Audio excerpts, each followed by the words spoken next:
Olá pessoal, boa noite. Eu peço que quem for entrando, por gentileza, me dê aqui o feedback do áudio, se estão me ouvindo bem. Por favor, deixa eu só fazer o convite aqui do Lindenberg. Está me ouvindo? Já te mandei aí o convite, tá? Pessoal, por favor, me dê feedback aí. Boa noite, Lindenberg, tudo bem? Oi, Nélio, como é que vai você? Tudo bem? Tudo jóia. Tá me ouvindo bem? Estou te ouvindo bem. Você me ouve bem? Bem, te ouço bem. Tô vendo Eu você e ouvo. sua coleção de chapéus ali no fundo. Para Eu quando estou num você sítio. se refugia lá para as bandas de Montes Claros. Eu estou em plena quarentena aqui há mais de É, 90 dias, né? Fugindo aí desse coronavírus.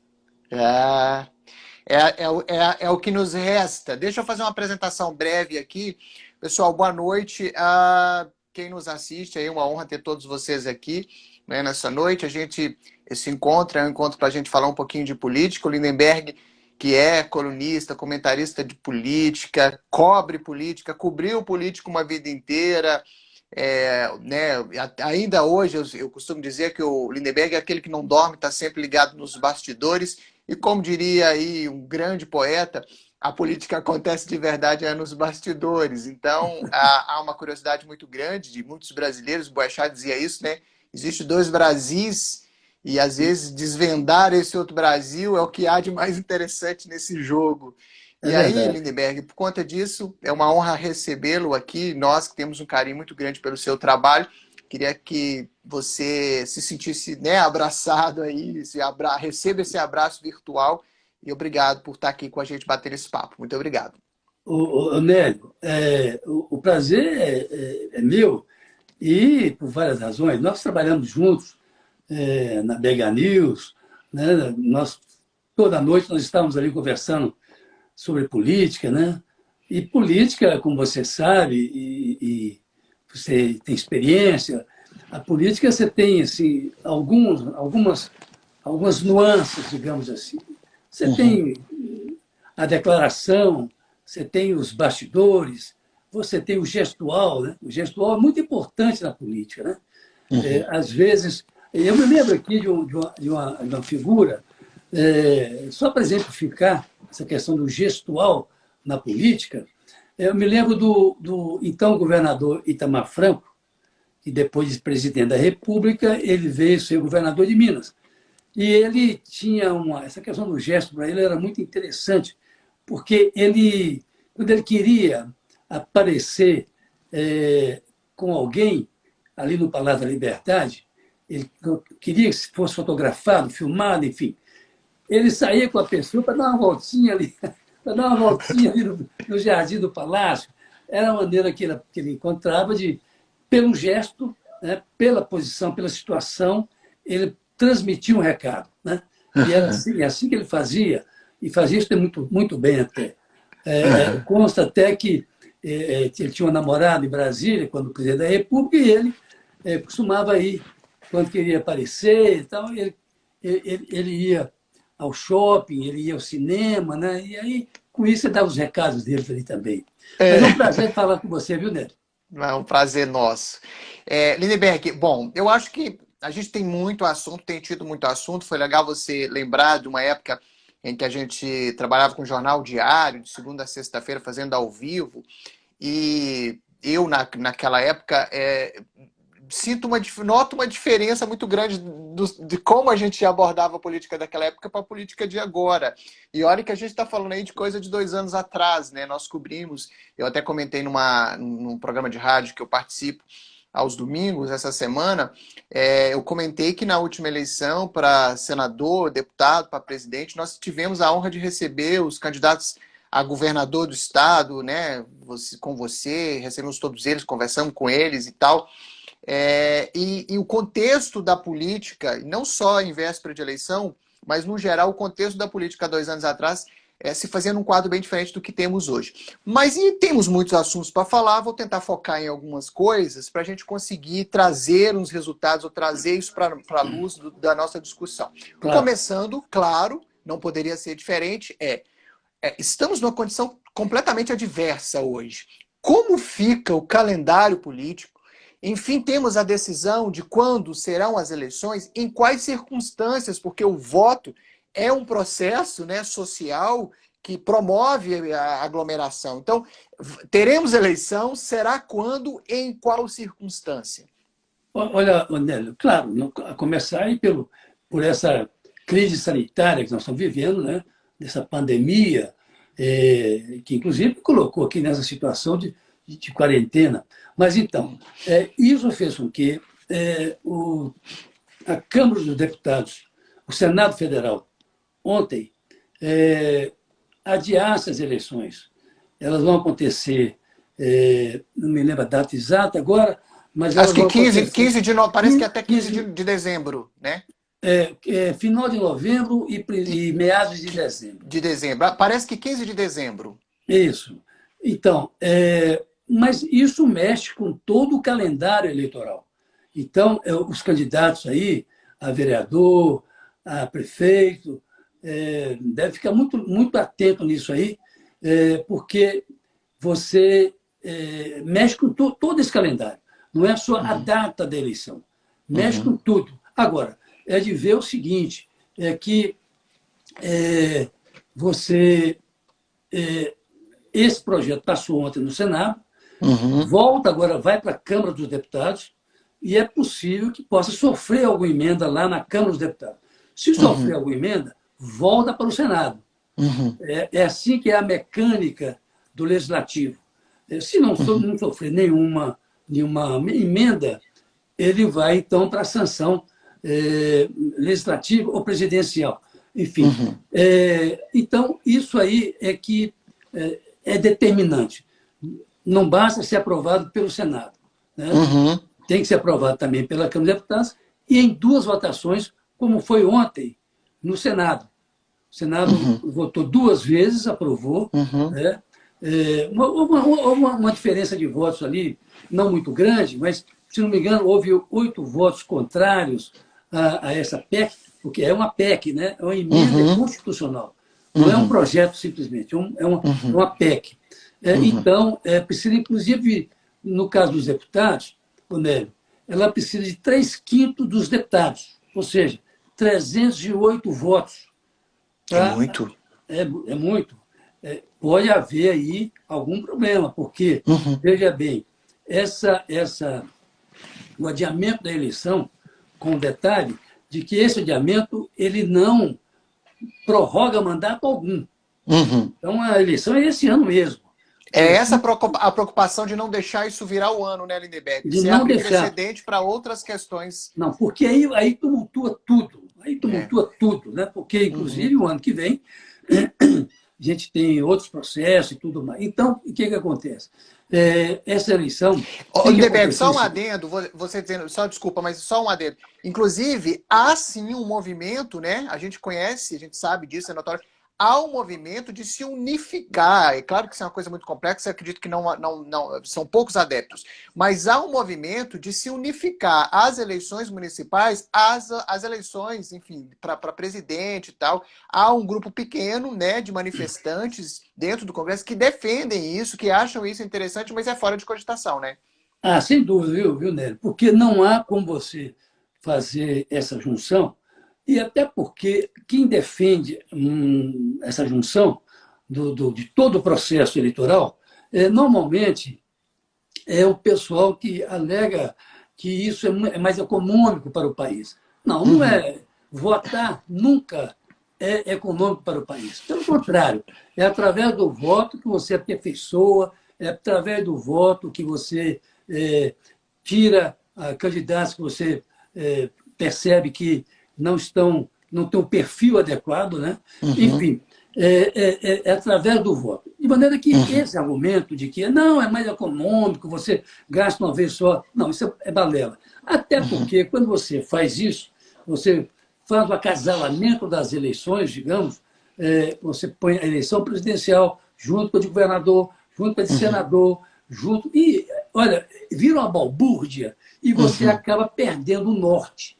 O que eu quero dizer com isso? É que você acaba perdendo a bandeira do seu município, daquilo que é importante para o seu município. Você perde a bandeira, por exemplo, do candidato à presidência da República, né? Você confunde de tal maneira o eleitor, porque você vê, é vereador, é prefeito, é senador, é deputado, é presidente. Olha, é uma balbúrdia que eu acho que isso jamais acontecerá no país, aqui no Brasil.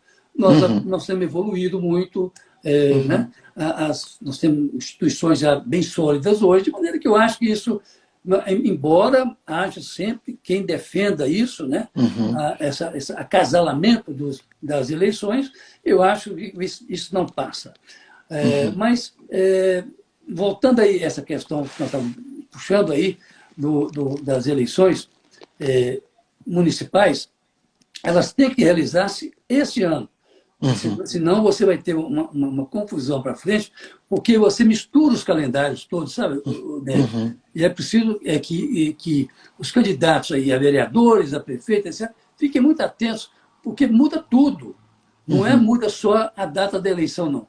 Muda todo o processo eleitoral. De maneira que é preciso estar muito atento a isso, sobretudo aqueles que são candidatos. Não é o nosso caso. Né?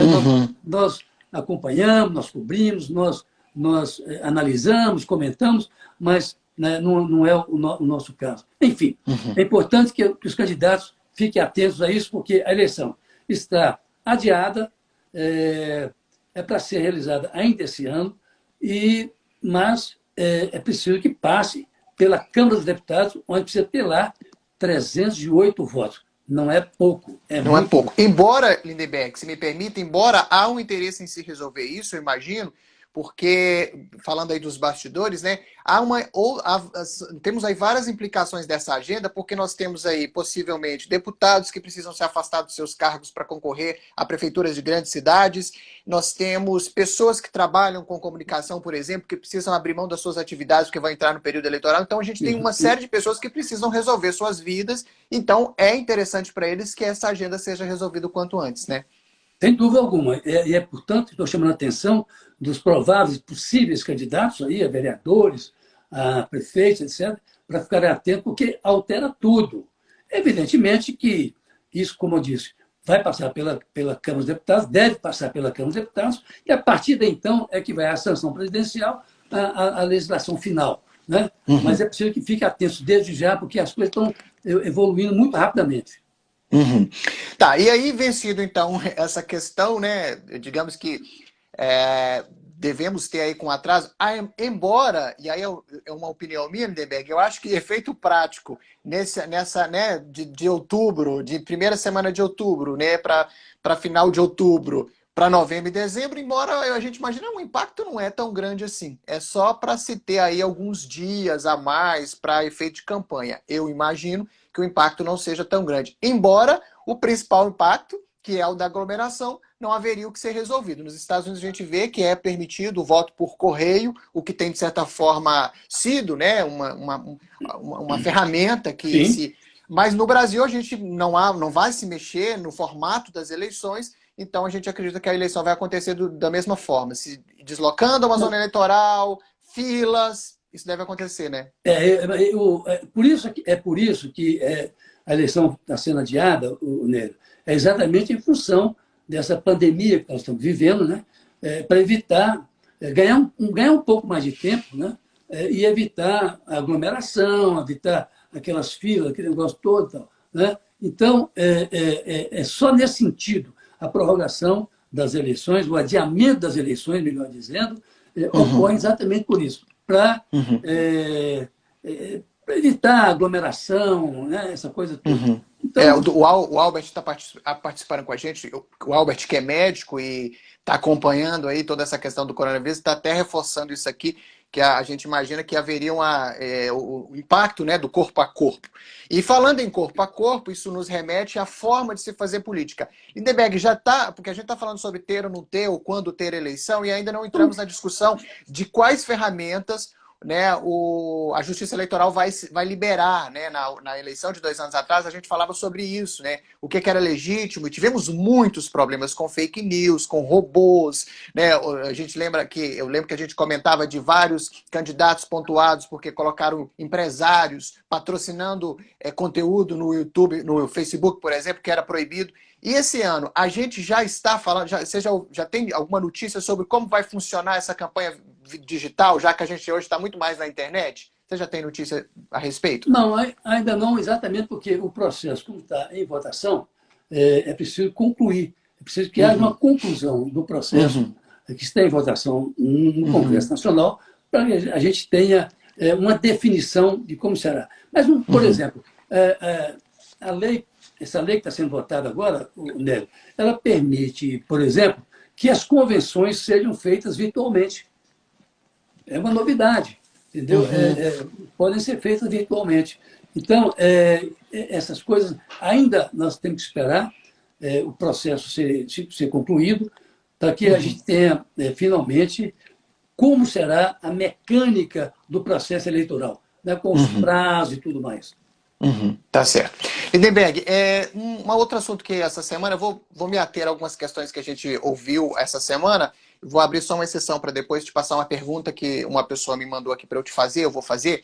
Sim. Mas antes disso, temos visto um problema de crise de poderes, né, de birrinhas ali, isso podemos citar, mas isso é só um exemplo, que o presidente Bolsonaro tem visto como uma espécie de revanche com o próprio, enfim, como é que você avalia? Há, de fato, uma queda de braço entre poderes? Como é que você avalia essa falta, né, de dissonância entre o que, de fato, é o papel de cada poder? A gente está com um problema de entendimento disso? Mas é mais do que isso, viu, Nélio? Pelo tanto de eleições que eu já cobri, né, ao longo da vida, veja só, nós estamos aí com uma crise sanitária que não é um probleminha, não é uma gripezinha, é uma coisa séria. Nós estamos aí com uma crise de relação de poderes, né, entre os poderes. Nós estamos com uma crise econômica, né? Nós estamos com milhões e milhões de desempregados, nós estamos com uma legislação aí que está mutável, né? Está em mutação também, de maneira que nós temos aí uma crise política, nós temos uma crise econômica e nós temos uma crise sanitária. Parece ser pouco, né? Mas são os ingredientes para uma tempestade perfeita, né? Se você junta uma crise política, uma crise econômica, uma crise de saúde, uma crise sanitária, né? Para você ter uma ideia, né? Até hoje nós não temos um ministro da saúde definitivo, né? Quem está lá. E nem da educação até então, né? E nem da educação. Ou da educação pior ainda. As duas maiores pastas com os maiores orçamentos, né? Pois é, o da educação é até pior, porque fugiu, né? O outro estava na minha pauta aqui da gente falar sobre ele. Como é que história é essa que ninguém entende? O que está acontecendo? Isso saindo na calada da noite como que fugido? Uma coisa realmente, olha, parece que isso acontece em países como este aqui, né? Eu não quero falar mal do nosso país, né? Nós todos gostamos, mas não é possível um ministro da educação, ele sai do país com passaporte diplomático, né? Depois que na calada da noite, né? Na calada da noite, né? Há uma conexão da Azul, né, com um voo para os Estados Unidos. Né? Então, ele vai... E no sábado, né? Chega... No sábado, foi despachado no sábado. Numa edição extra. E pior, né, Nélia, que o ato da exoneração dele sai quando ele já estava lá nos Estados Unidos. Quer dizer, uma coisa realmente descabida. Né? Mas, enfim, nós estamos com esse problema do ministro da Educação, do Weintraub, né, que... E detalhe, né? Só um detalhe, inclusive, importante. Exatamente um cara que está sendo investigado, que está respondendo, né? Que está dentro de um processo. Então, parece realmente uma situação fugitiva, porque ele está sendo investigado, ele está dentro de um processo ao qual ele responde. Claro. Tanto que essa questão da investigação ela está provocando um mal-estar do Brasil lá nos Estados Unidos, basicamente no Banco Mundial, porque agora funcionários do Banco Mundial estão fazendo manifestos, documentos, para que o Banco Mundial não aceite o Weintraub como diretor executivo, né, que seria a função dele lá. Quer dizer, é um mal-estar, é uma coisa que nos envergonha, de certa forma. Não precisava nada disso. Eu imagino que não precisava nada disso. Né? Foi demitido, foi exonerado, pediu exoneração. E ele, inclusive, foi o pivô de uma parte do desentendimento entre os poderes, basicamente, entre o poder judiciário e o poder executivo. Né? Quando, naquela fatídica reunião, no dia 22 de abril, ele, que foi depois mandada ser aberta, né, por uma decisão do Celso de Mello, né, ele, então, a gente viu claramente, né, e até um certo desconforto do então ministro da Saúde, que estava do lado dele, né, quando ele diz, olha, vamos prender todo mundo, a começar por esses vagabundos, começar pelo Supremo Tribunal Federal. Olha, não é assim, né? Aqui não é reunião de ministros, aquilo não era uma conversa de botequim, né? Onde você pode falar, de certa forma... E ele repetiu isso depois na rua, né? Dias depois ele repetiu. Não, aí ele foi para participar de uma manifestação onde não deveria ter ido. Foi multado a pagar R$2.000 por conta de estar sem máscara. Exatamente. Eu acho que ele fugiu por causa da multa, viu? É possível. Mas eu acho que ali talvez tenha sido, porque foi a primeira vez que o presidente se manifestou de forma, digamos, pouco afetuosa, se referindo a ele. Porque eu acho que foi ali que o presidente admitiu que ele estava sendo uma pedra no sapato, e talvez ali que tenha nascido esse despacho dele para os Estados Unidos. Você vê como uma forma de se livrar dele? Você acha que esse envio dele para a América é uma forma de se livrar dele? Para ele ficar calado, quieto lá? Não, claro. Não, mas eu acho prêmio de consolo, não. Talvez? Eu até disse outro dia no meu comentário na Rádio Itatiaia que ele caiu para cima. Né? Porque se você sai... o rendimento de um ministro aqui, o salário do ministro aqui é 30 e poucos mil, 37 mil reais por aí, né? Ele foi para lá para ganhar 1.300.000 no ano, né? 1.300.000 reais no ano, quer dizer, algumas vezes mais do que o salário que eu ganharia aqui. Então, ele caiu para cima do ponto de vista do conforto, né? Do pagamento, do dinheiro acumulado. Né? Mas, enfim, foi uma promoção, de certa forma. Né? Mas eu acho que a situação dele lá não está segura. Primeiro é que ele tem esse manifesto, esse movimento no Banco Mundial contra a presença dele. Segundo, ele está lá no mandato tampão, que vai durar apenas até outubro, se não me engano. Depois tem que renovar isso, esse mandato tem que ser renovado. E eu não sei daqui até lá o que vai acontecer com ele, não. Pode até nem tomar posse. Quer dizer, é uma situação, para ele, não é tão confortável assim como se imaginava em princípio. De qualquer maneira, ele está lá para, enfim, para esse mandato, foi enviado para lá, e vamos ver se ele vai assumir ou não. Lindenberg, mas a gente pode dizer, então, só para fechar esse capítulo dele, mas a gente pode dizer que foi uma jogada um tanto, como é que eu vou dizer aqui, feia da parte, a manobra foi muito feia, porque ele saiu de forma, né, gatuna ali, à noite, escondido, para usufruir do passaporte, né, do acesso diplomático, até porque os Estados Unidos estão cheios de restrições com brasileiros. Inclusive, essa semana, o Trump, por exemplo, para defender o mercado de trabalho americano, resolveu né, atacar os empregos de brasileiros e de estrangeiros. Digo brasileiro porque tem muitos brasileiros lá. De estrangeiros para defender o emprego americano. Então, exatamente nessa situação, sair como ele saiu, usando de um benefício diplomático que ele não teria mais, considerado que ele estava exonerado. Né?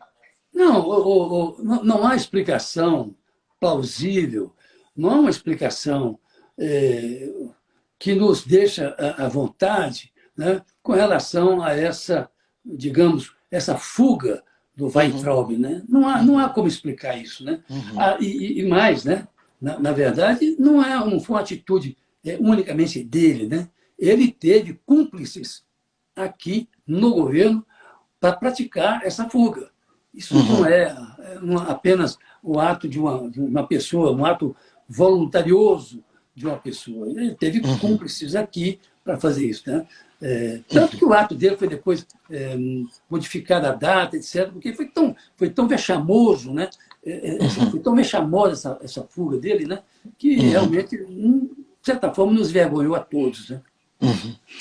Lindenberg, tem algumas encomendas aqui que pediram para pedir que você comente. Uma delas se questiona muito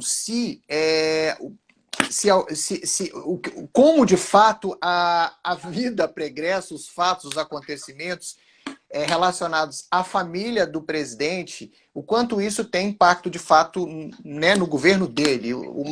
Talvez o maior de todos até então é esse último escândalo que a gente tem assistido com a prisão do Queiroz, a procura da esposa dele, que estaria aqui em Belo Horizonte essa semana. O Ministério Público fez uma busca aqui na casa de possíveis parentes dela, só para, por acaso, alguém que está nos assistindo não tenha acompanhado. Enfim, isso por conta da famosa rachadinha, embora não seja o único problema aí, a única pedra, né? Talvez o presidente tenha se livrado de uma, vai entrar, mas tem outras pedras no sapato dele. Então se questiona muito se a gente pode, não responsabilizar, porque responsabilizar não, mas a gente pode proteger a imagem do presidente, dizendo que ele não é responsável pelo que o filho, né, pelas questões do filho, pelos processos do filho, pelo que o filho está respondendo? Nélio, eu acho que não é bem assim. Não é possível que o então deputado federal Bolsonaro, que foi inclusive vereador no Rio de Janeiro, né, não soubesse... Esse processo todo começou quando ele durou muito tempo isso, né? Isso não é de ontem, a gente está falando de 10 anos aí de rachadinhas. Isso vem de muito tempo, isso não é de agora, né? Então, assim, agora é preciso ver também o seguinte: o presidente Bolsonaro, eu costumo chamá-lo ainda de presidente Bolsonaro. Eu acho que é uma questão foi eleito, enfim. Mas até continuar lá, é presidente. Então, veja só. O presidente Bolsonaro, ele é muito apegado aos filhos dele, aos 3 filhos, né? Ao senador Flávio, que hoje é senador, né? ao deputado Eduardo, e ao Carlos Bolsonaro, que é vereador no Rio de Janeiro, né? Que está sendo chamado, inclusive, atualmente, hoje, há uma notícia que eu li agora há pouco, que ele seria, inclusive, o cérebro de todo esse esquema, né? Das fake news, etc., e seria tudo a partir dele. Mas aí, como o Bolsonaro ele é muito ligado aos filhos, né? Não é possível que ele não soubesse disso. Né? É evidente que, até porque há outras coincidências. Né? A mulher do Bolsonaro trabalhava com ele. Né? A filha do Bolsonaro, não, a filha do Queiroz trabalhava com ele. Né? Então, assim, há muita intimidade entre eles para que não se soubesse. A coincidência do advogado, né? Ser o mesmo advogado que defendeu o cobertura do Queiroz. No mesmo advogado, ou seja, não há como. Agora, é um problema que realmente atrapalha muito até a psicologia do Bolsonaro. Ele fica irritado com essas coisas, você percebe claramente. Né? O Hélio Gaspari disse essa semana uma coisa muito interessante, né? Que o presidente Bolsonaro ele vai lá no cercadinho, né? Ali onde ficam os jornalistas e os adeptos dele ali, à espera de uma palavra dele. Né? Na verdade, quase não tem tido jornalista mais lá, porque ele espanta todo, né? Não, espanta todo mundo. Mandou o cara calar a boca. Mas então, ele vai lá e ao chegar lá, ele cria uma encrenca. Entendeu? Toda vez que ele passa ali, ele arruma uma confusão. Então, isso, numa época que ele está com os filhos envolvidos nessa série de coisas, né? O Flávio com esse problema lá do Queiroz, o Carlos Bolsonaro, o Carluxo, lá no Rio de Janeiro, e com esse negócio de ser o mentor desse chamado escritório do ódio. Do gabinete do ódio lá, né? Do gabinete do ódio, escritório do ódio. Enfim, isso não é pouco para ele. Então, além dos problemas naturais, né, de tocar um país dessa dimensão com essa coisa. Então, tudo isso eu acho que mexe muito com o psicológico do Bolsonaro, e, com isso, ele se perde muito na condução dos verdadeiros problemas, na condução das soluções para os problemas que nós temos, que não são poucos, são enormes, né? Nós temos aí problemas de toda a ordem, né? Problemas econômicos, problemas políticos, problemas sociais. Né? Agora, nós estamos falando agora sobre a questão do choque de poderes, né? O presidente, o executivo, vou dizer melhor assim, tem problema com o judiciário, tem problema com o Congresso Nacional, apesar do Centrão, né? O Centrão chegou agora e tomou a defesa do presidente Bolsonaro. Não é novidade. O Centrão agir assim não é novidade. O Centrão sempre agiu assim. O Ministério das Comunicações sendo desenterrado, entregue para uma figura, como foi agora recentemente, foi um afago ali, foi uma barganha? Sem dúvida. Não é pelo fato de ser genro do Silvio Santos, embora isso tenha sua importância, mas não é por isso. Não é um currículo técnico, não é um currículo técnico que ele defendia, teria os seus ministros, né? Não, certamente não. Né? Então, você veja o seguinte, ao se entregar ao Centrão, e não é só o Ministério das Comunicações, não. Vem aí, outras coisas mais. Vem outras coisas mais aí. Fala-se, inclusive, na divisão da ciência e tecnologia, mais ministério para o Centrão. Além dos 70 e tantos cargos que o Centrão já está começando a ocupar. E já está começando a dar votos para o Bolsonaro. Isso cria um problema para o Bolsonaro, para o presidente Bolsonaro, terrível. Por quê? Porque ele dizia lá atrás que não ia governar com toma lá da cá. Ele acaba agora de se render ao toma lá da cá. Então, isso também afeta muito, do ponto de vista ético, do ponto de vista moral, a presidência da República, é evidente. E não seria diferente, né? Então, você vê, com essa série de problemas que nós temos aí, com essa pandemia, essa coisa toda, Nélio, é um dos problemas mais, uma das situações mais delicadas que eu tenho acompanhado ao longo aí desses 30 ou 40 anos de atividade política, né? Então, assim, é uma coisa realmente impressionante. Sendo que tem duas passada, perguntas aqui, Gemberg, antes de você mudar de assunto, só pegando o assunto o Josimar pergunta se essa negociação com o Centrão seria, como falo, o motivo mais conhecido que a gente tem é que ele estaria temendo um possível impeachment e ele precisaria desse apoio num caso de impeachment. Esse é o que a gente fala. Faz sentido essa defesa? Tem outras também? Por que essa fatia aí sendo negociada com o Centrão? Não, claro que faz sentido. O presidente tem lá na presidência da Câmara dos Deputados, que é para onde essas coisas são encaminhadas, tem mais de 30, quase 40 pedidos de impeachment do presidente Bolsonaro por razões diversas. Algumas, digamos, até tolas, mas outras talvez não sejam tão tolas assim. Né? Então, tem quase 40 pedidos. Toda semana chega um pedido. Né? Então, ele tinha que, como ele nunca teve uma base parlamentar, ele tinha que se cercar de alguma forma. Ou, pelo menos, criar uma base. Você tem ideia, é um presidente que até hoje não tem partido. Entendeu? Quer dizer, olha só, saiu do PSL, não conseguiu ainda criar o partido dele. E mesmo a tentativa agora de se organizar um partido tem sido extremamente frustrada, porque os seus correligionários, as pessoas que saem à rua para carregar a bandeira dele, toda essa semana agora foi estourada mais um ponto de apoio, né, de pessoas ligadas ao partido que ele queria criar, onde foram encontradas armas, notas fiscais. Correto. Gente muito suja, então, né? Assim, então, a situação dele no Congresso é muito delicada do ponto de vista do ponto de vista político, né, digamos assim. Ele realmente, com esse tanto de pedido que tem lá, embora o Rodrigo Maia seja alguém muito ligado ao Centrão, né, tem uma ascendência também sobre muitos deputados do Centrão, né, o Rodrigo Maia, que é do Democratas, o Rodrigo Maia está segurando essa onda aí, essa pressão que há em cima dele, né? Todo dia chega um pedido de impeachment, esse negócio. Então, o Bolsonaro, e isso não justifica o que ele fez, tá certo? Ele se entregar ao Centrão da forma que entregou, é uma coisa assim, é de um pragmatismo pouco visto, tá certo? Uhum, Mas, de qualquer forma, ele caiu nos braços do Centrão e o Centrão vai protegê-lo dessas intempéries que vêm por aí.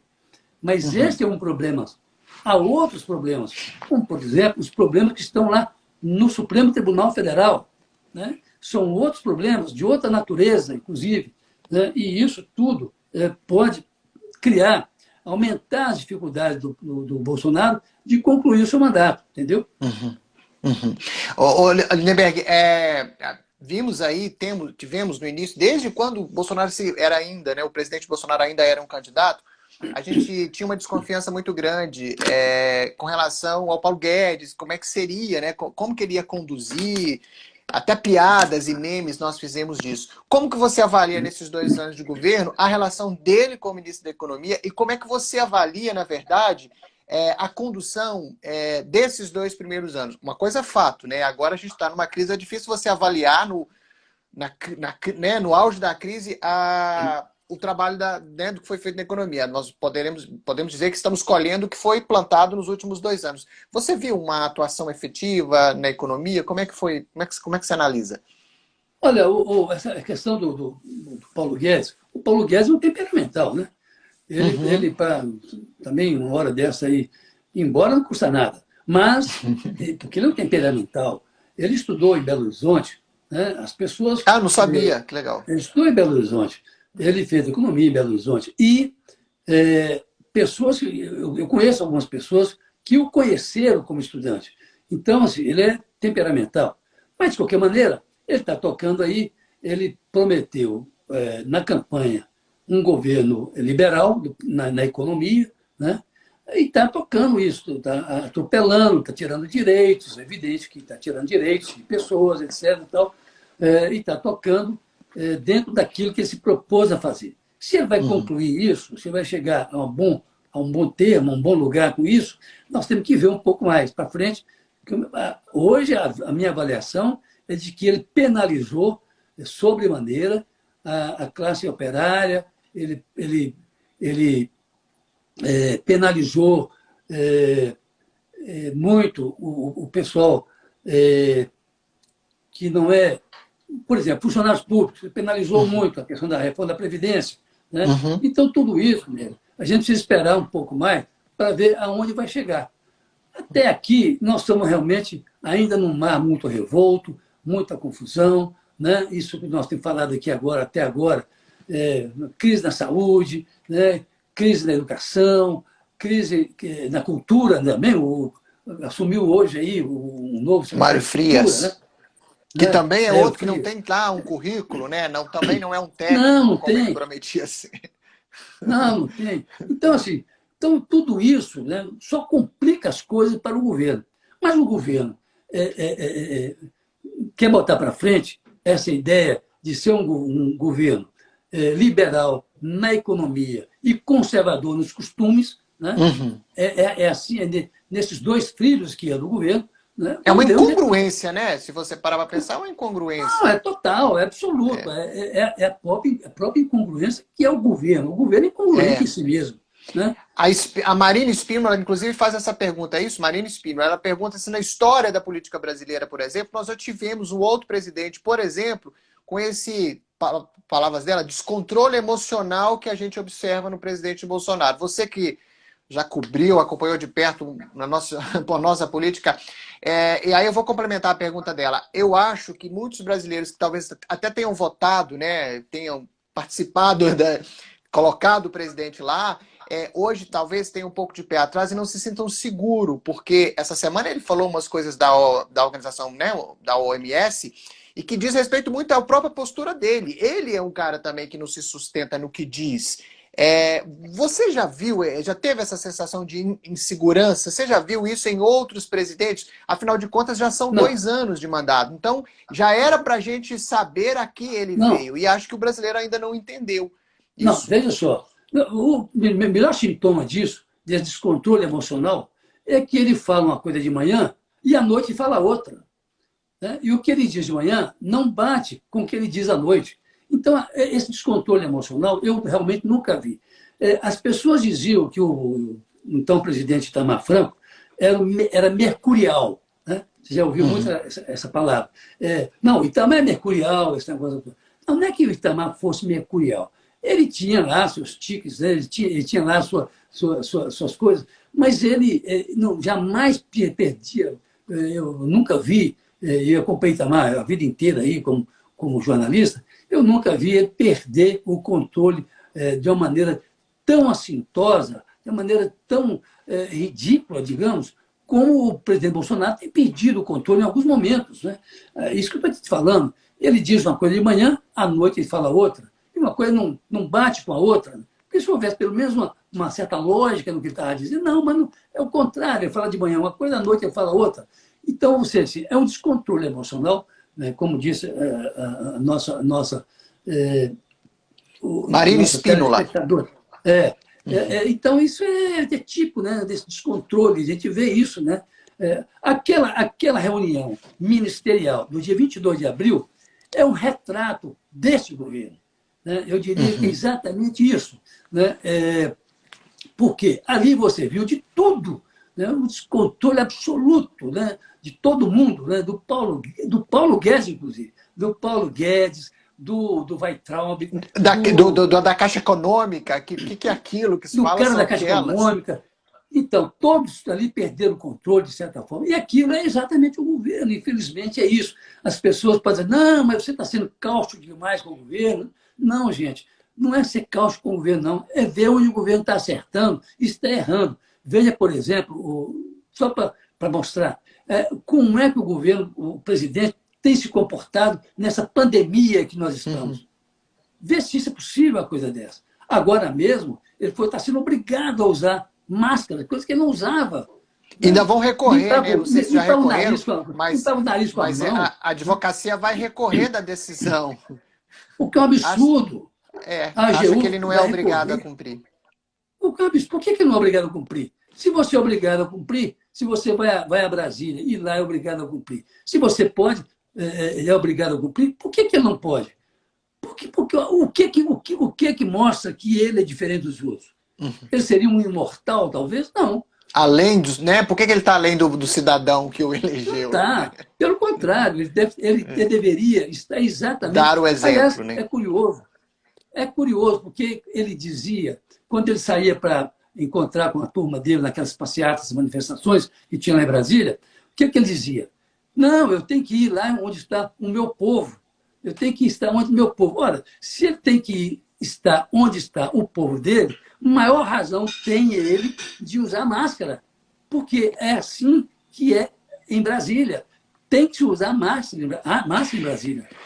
Mas talvez, Neberg, talvez assim, eu noto que a postura dele né, quando ele tenta ser popular, ele segmenta o populismo dele para um grupo muito fechado de seguidores. Tanto que, por exemplo, quando ele fez aquela provocação, né, incentivando as pessoas a fazerem imagens de hospitais, entrar no hospital, que é um crime, né? Invadir um hospital é um crime. Claro. Sendo que ele mesmo não se tem. Eu estava, antes dessa conversa nossa, eu queria comentar isso, e aí fui buscar para ver se há registro. Não há registros dele fazendo visita em nenhum hospital. Não estou entrando nesse mérito, mas essa semana, por exemplo, teve a morte de um rapaz, um paraquedista. É natural, mas enfim, não estou fazendo uma comparação, entendo aqui. Mas não havia impossibilidade dele de ir nessa homenagem, nessa cerimônia lá, despedida do rapaz que faleceu num acidente, mas ele não foi em um hospital, ele não se manifestou favoravelmente enquanto condolência, enquanto sentimento, com relação às mortes, que são tantas, né? Mais de 50 mil mortes no hospital. Ele não se posicionou. Acho que o Lindenberg caiu aí, pessoal. Vamos tentar convidar ele aqui de novo.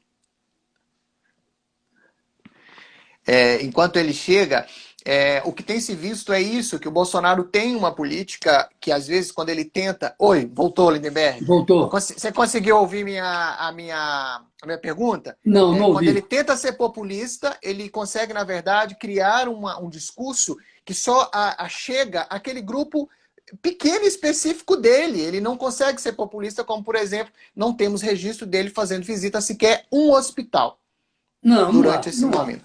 Não, como você colocou bem no início aí da sua fala, eu peguei, ele foi visitar, e não estou condenando por isso, ele foi visitar um paraquedista, um rapaz de 19, 20 anos, que sofreu um acidente no Rio de Janeiro, ele foi visitar tal. Tudo bem, que visitasse também os mortos lá pelo coronavírus, por que não? Né? São tantos, nós estamos passando aí na casa de mais de 53 mil. 53 mil mortos, Mil né? mortes.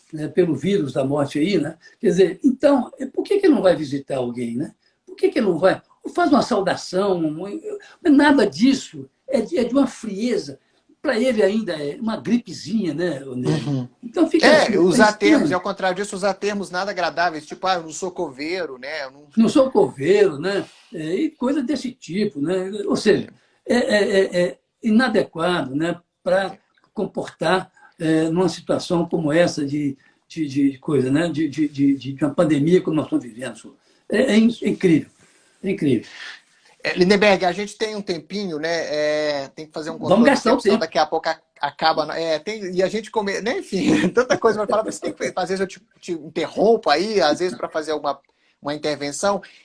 Eu queria que a gente falasse de duas coisas antes da gente encerrar. No final, eu Sim. quero fazer como a gente fazia na TV, eu quero que você faça uma apanhada aí do que está Olha, acontecendo. tá entrando aí o Fernando Zuba. O Fernando Zuba entrou aí agora. O Fernando Zuba é lá da minha cidade, de Montes Claros, é da TV Globo. E ele entrou aí agora também. Um abraço, boa noite, Fernando. Aproveitando, quero mandar um abraço pro pessoal do Bola na Rede, um programa que eu participo lá na Rádio Rio Espera, todo domingo, 10h30 da manhã.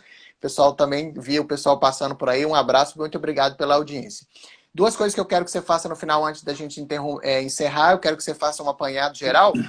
Mas antes disso, eu queria só sair um pouquinho do governo federal e trazer um pouco para a nossa realidade local. Eu sei que tem gente nos assistindo Claro. do Brasil inteiro, então seria meio complicado falar só daqui da nossa... enfim. Mas o Calil é um prefeito que, embora, né, a gente está falando da realidade local, ele é conhecido no Brasil inteiro, teve uma passagem pelo Galo, e isso fez dele também um cara mais popular. Você ouviu alguma coisa de bastidores? O pessoal fala que o Calil deve ser o próximo candidato a governador do estado, alguém fala em reeleição. Eu sei que a Áurea é pré-candidata a prefeita. Essa semana a gente teve aí uma movimentação dela no Instagram como possível pré-candidata. A Duda Salabert abriu mão aí de se candidatar, parece que vai como vereadora, e elas fizeram aí esse acordo. Eu li alguma coisa no Instagram. Enfim, o que você tem para aqui a região de Belo Horizonte, mas também talvez São Paulo e Rio? Há alguma especulação sobre como fica a política municipal, a eleição municipal desse ano? Olha, deixa eu te falar, a grande expectativa é para a reeleição do Calil. Uhum. Há todo um movimento no sentido dele se candidatar à reeleição. Se vai ser eleito ou não é outro problema. Mas ele é candidato à reeleição com uma expectativa de ser candidato a governador daqui a 2 anos, ou daqui a 3 anos. Enfim, esse é o cenário. Há candidatos, como você disse, a Áurea aí é candidata, né? O João Vitor Xavier é também um postulante, né? O deputado João Vitor Xavier é postulante, e há outros postulantes aí que não está me ocorrendo agora. Uhum. Alguém do PT deve ser candidato também, não sei exatamente quem é, eles estão em processo de discussão interna ainda, se não me engano, de maneira que não vai fugir muito disso. Quer dizer, se você vai me perguntar, mas o Calil ganha a eleição, eu não sei se vai ganhar. Isso aí são as pesquisas que vão dizer ao longo da campanha, né? Até aqui, me parece que a posição dele com relação à pandemia, essa crise que nós estamos vivendo aí da saúde pública, ele pode ser até que ele saia bem dessa confusão. Não sei. Mas, de qualquer maneira, e é preciso ver também, Nélio, como é que fica o governador Romeu Zema nessa história, né? O Zema andou claudicando muito aí, foi para lá, veio para cá, não achou um rumo, mas parece que agora está encontrando um caminho, né? Então, vamos ver também como é que vai ficar a situação dele. De qualquer maneira, o que se tem daí, o cenário que tem, com poucos nomes ainda, é da possibilidade do Calil, da grande possibilidade do Calil ser candidato à reeleição, né, e sair candidato à sucessão do governo do Estado, para o governo do Estado. Há essa possibilidade também. Né? Então, estou jogando já mais para frente um pouco. O que não quer dizer que ele, por exemplo, não sucumba na eleição para a prefeitura. Mas, de qualquer maneira, esse é um panorama que está jogando pela frente. Uma última pergunta que eu falei que eu tinha guardado, o pessoal tinha me feito para eu te fazer, é sobre os partidos. A gente viu até então, né, talvez até a última eleição para presidente, deputado, senador, governador, que a gente sempre teve uma polaridade muito grande de partidos, né? PSDB com PT, enfim. E a gente quebrou isso um pouco na última eleição, no governo de Minas, por exemplo, elegendo um candidato do Partido Novo. E também quebramos isso, né, na esfera federal, elegendo o Bolsonaro por um partido novo também, né, novo de existência.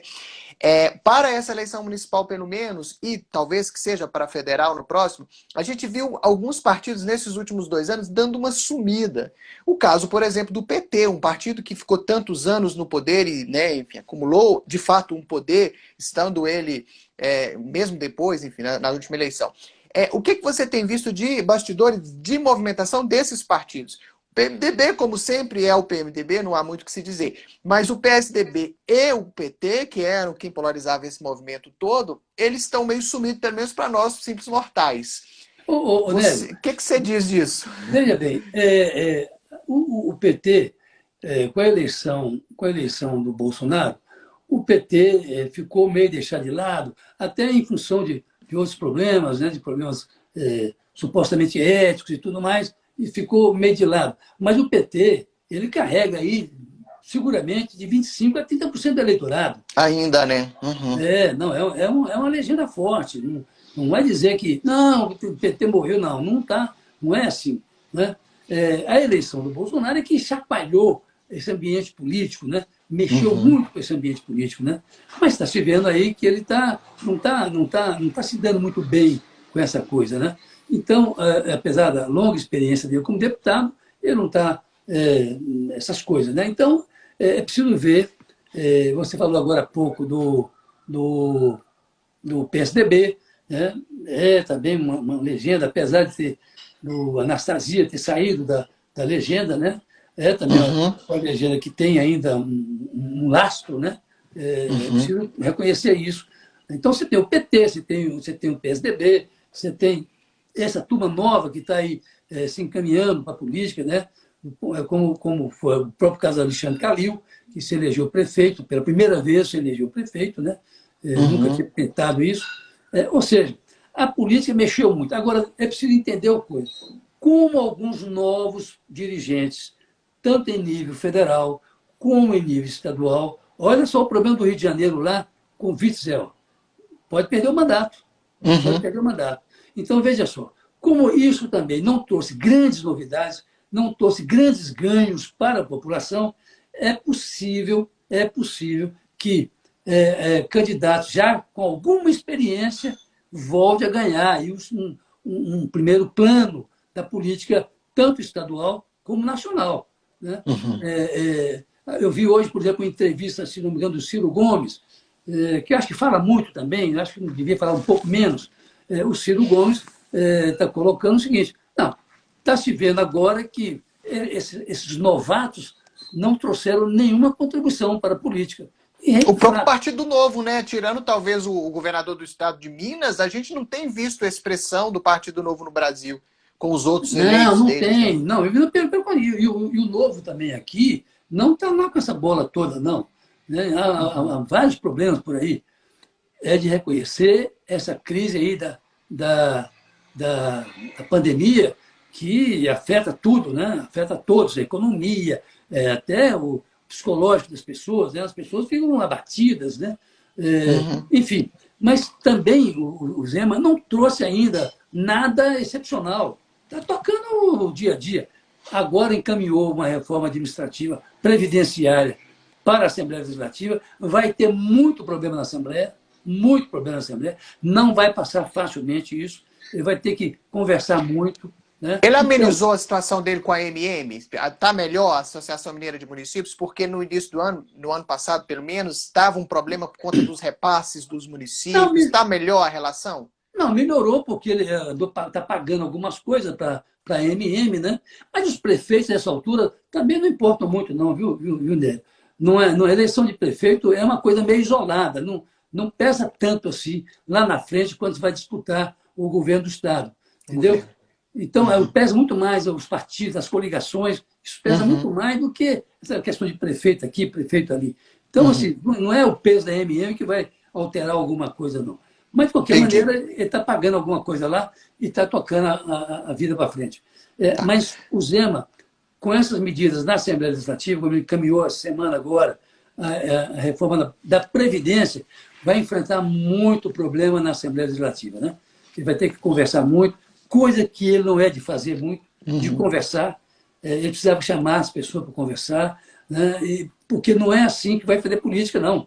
A política é de conversa, de entendimento. Você tem que ceder aqui, você tem que abrir mão ali na frente, entendeu? É uma troca permanente. Não é o tomar lá da cá do centrão, não.